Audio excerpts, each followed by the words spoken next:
दोस्तों नमस्कार। आज की कथा का शीर्षक है मौन ग्रंथ और नटराज की छाया। दक्षिण भारत के पर्वतीय क्षेत्र में एक पुराना मंदिर था, तपोनाथेश्वर मंदिर। मंदिर से लगे एक बंद पड़ा भवन था, मौन पुस्तकालय, जिसे कोई छूता नहीं था। कहते हैं वो किताबें बोलती हैं और जिसने सुना वो फिर सामान्य नहीं रहा।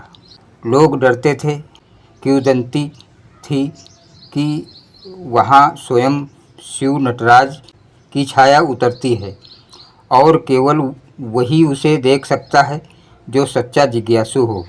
कांचीपुर के एक आश्रम से आया एक युवक था, सौम्य।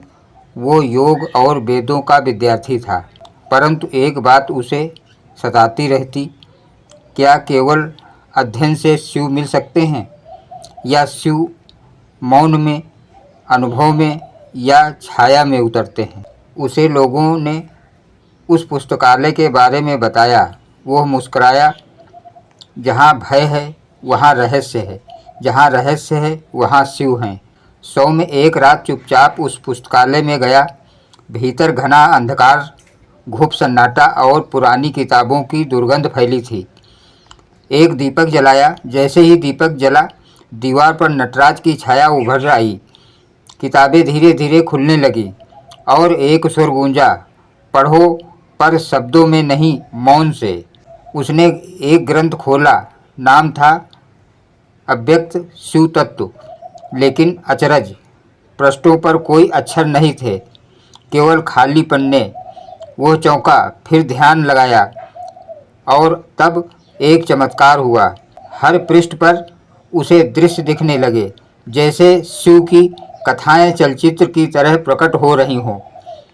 पहले दृश्य में एक अघोरी हिमालय की चोटी पर शिव से तर्क कर रहा था। दूसरे में एक स्त्री अपने मृत पुत्र को लेकर शिव की मूर्ति से लिपटकर रो रही थी। तीसरे में एक साधु जो मौन व्रत में शिव की अनुभूति कर रहा था। हर दृश्य उसके भीतर उतर रहा था। सौम्य जब ग्रंथ के अंतिम पृष्ठ तक पहुंचा, वहां केवल एक वाक्य उभरा, जो मुझे बिना शब्दों के समझे वही मेरा सच्चा भक्त है। उसी समय दीवार पर छाया तीव्र हो गई। नटराज की मूर्ति की परछाई एक जीवंत आकृति बन गई। उसने पूछा, तू कौन है? शब्दों को पढ़ने आया था, पर अब मौन में क्यों बैठा है?